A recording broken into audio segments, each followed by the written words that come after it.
Hi guys, welcome back to a new episode of Finance and Crypto Guide. Today in this video, I'm going to show you how you can export your private key on ImToken's application. Keep watching the video till the end. To export your private key on ImToken's account, firstly go ahead and launch open your ImToken application.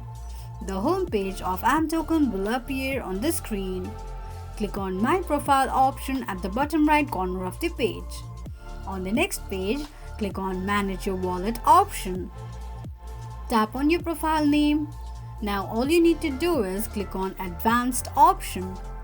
From the drop down, click on Export Private Key.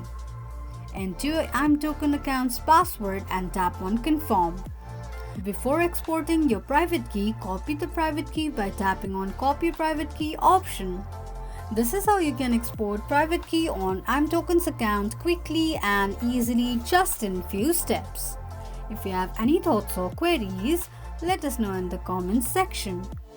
Don't forget to subscribe to our channel. Also press the notification bell icon so that YouTube will notify you whenever we post a new video. I hope this video was helpful to you. Thank you so much for watching.